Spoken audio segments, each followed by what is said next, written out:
Hello everyone, welcome to bio Setu bridging the knowledge gap.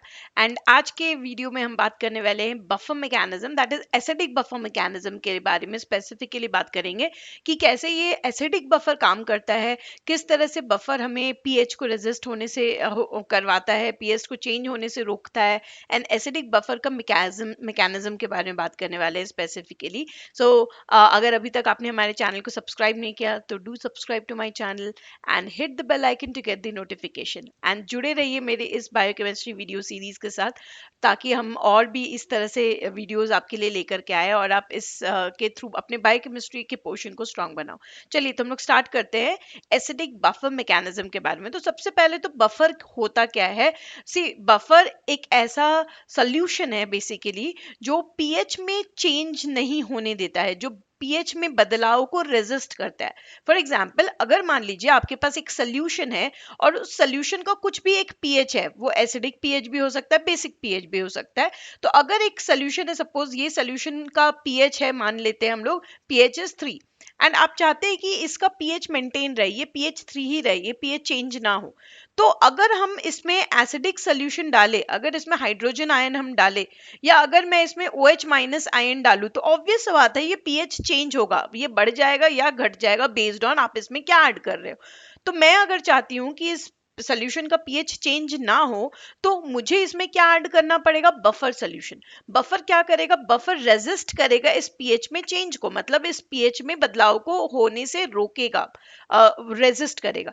सो क्योंकि मैं यहाँ पे सोल्यूशन का पीएच मैंने 3 लिया था, and we know that 3 is acidic pH, तो एसिडिक पीएच में जब बदलाव को रोके तो वैसे बफर को हम कहेंगे एसिडिक बफर। और जब बेसिक बफर में पीएच में चेंज को रेजिस्ट करने का बात करेंगे तो वो बेसिक बफर का काम है। देखिए, बफर वही है, लेकिन acidic buffer and basic buffer का मैकेनिज्म भी सेम है। बट उसमें ऑब्वियस सा बात है, क्योंकि आप एसिडिक कंडीशंस को मेंटेन करने के लिए यूज करेंगे, तो उसमें जो कॉन्स्टिट्यूएंट होंगे, जो हम बफर बनाएंगे, वो थोड़ा डिफरेंट होगा और बेसिक बफर में डिफरेंट होगा। तो इस वीडियो में हम सिर्फ एसिडिक बफर का बात करने वाले हैं। सो एसिडिक बफर बनता कैसे है? बफर, जो भी बफर होता है, बफर में क्या चाहिए होता है?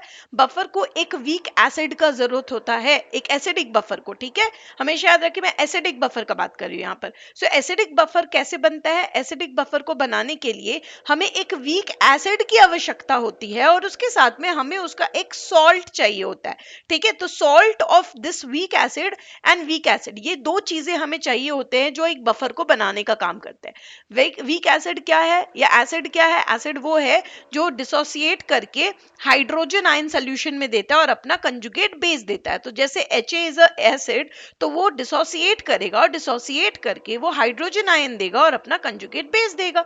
तो वीक एसिड कौन होता है? वीक एसिड, अगर आपको नहीं पता एसिड एंड बफर के बारे में, तो मैंने एसिड बफर का एक बेसिक वीडियो भी बनाया हुआ है, आप वो वीडियो को देख सकते हैं और अपना concept of acid and base को क्लियर कर सकते हैं।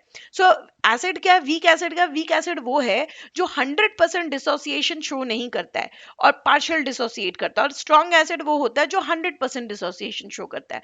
मतलब फॉर एग्जांपल, अगर मैं यहाँ पर 10 यूनिट्स ऑफ एसिड लूं और अगर ये स्ट्रॉन्ग एसिड है, तो 100% मुझे 10 units of hydrogen ion and 10 units of conjugate base मिल जाएगा, अगर ये स्ट्रॉन्ग एसिड होता तो। पर हमने क्या लिया है? वीक एसिड लिया है। तो वीक एसिड में क्या होता है? अगर आप 10 यूनिट्स ऑफ वीक एसिड ले रहे हो, तो आपको मे बी शायद सिर्फ 2 unit of hydrogen ion and 2 unit of conjugate base मिलेगा।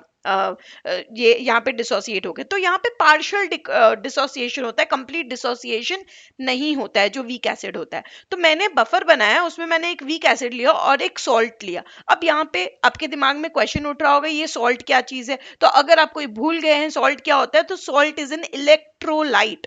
सॉल्ट जो होता है वो एक एसिड और बेस से बन के मिल के बनता है सॉल्ट।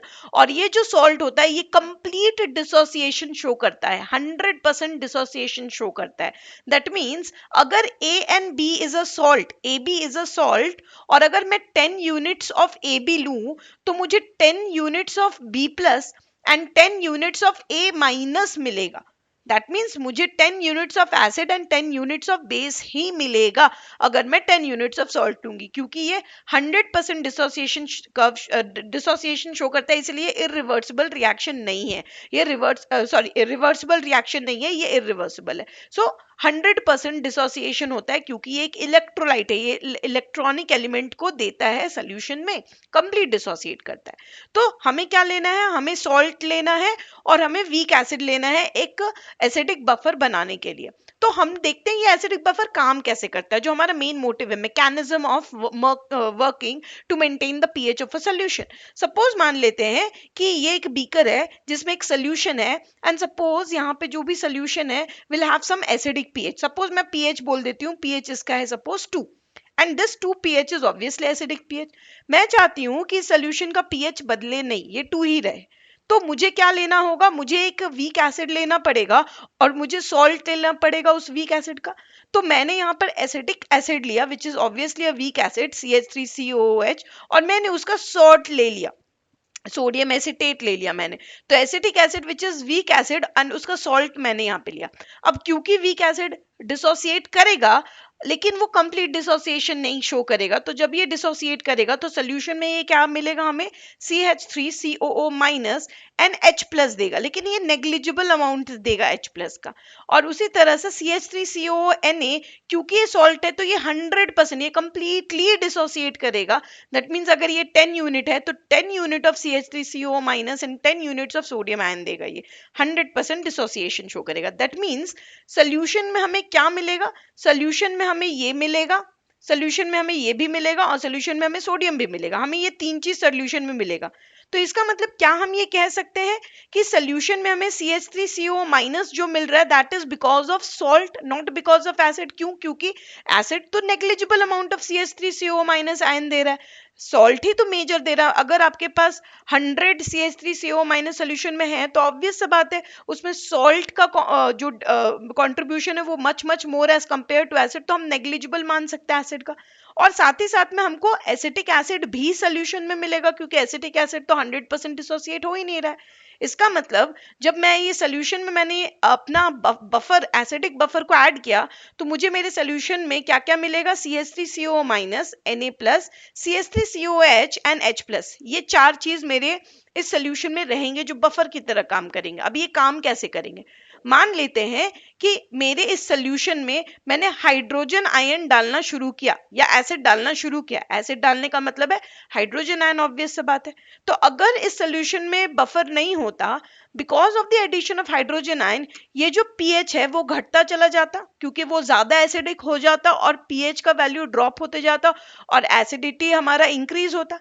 पर व्हाट वी सेड कि हमें ये पीएच को बदलना नहीं है। तो यहाँ पे बफर आएगा एक्शन में और बफर बोलेगा रुको रुको मैं संभालता हूं इसको। और बफर कैसे संभालेगा, बफर में जो CH3CO माइनस है, ये CH3CO माइनस जा करके H प्लस के साथ बाइंड करेगा और उसको न्यूट्रलाइज कर देगा।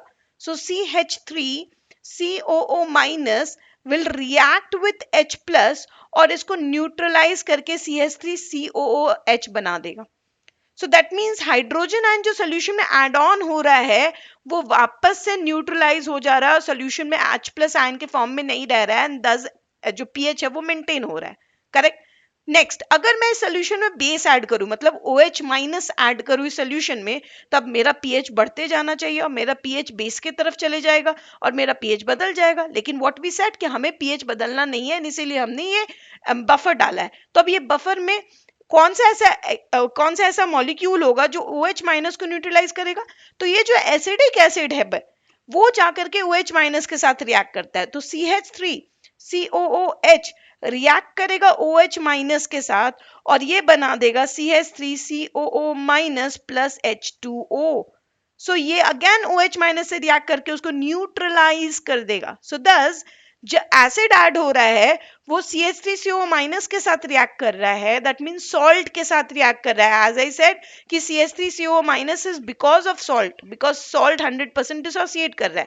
तो हम ऐसा कह सकते हैं कि जो सॉल्ट है वो एसिड को न्यूट्रलाइज कर रहा है,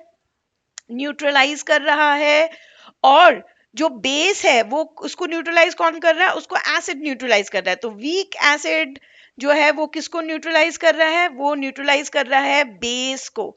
उसको न्यूट्रलाइज कर रहा है, एंड दिस इज हाउ हमारा जो पीएच है वो मेंटेन रह जाता है जो है। अब 100% देखिए मेंटेन नहीं होता है, कुछ माइनर चेंजेस ऑब्वियसली होते हैं चाहे हम कितना भी मेंटेन कर ले, बट फिर भी जो जो ड्रास्टिकली बहुत ज्यादा चेंज हो सकता था वो पीएच मेंटेन रहेगा। हमारे बॉडी में ऐसे कई सारे बफर सिस्टम काम करते हैं और हमारे बॉडी का पीएच को मेंटेन करते हैं। This is how acidic buffer works. Next video में हम बेसिक बफर के मैकेनिज्म के बारे में बात करेंगे कि वो कैसे काम करता है।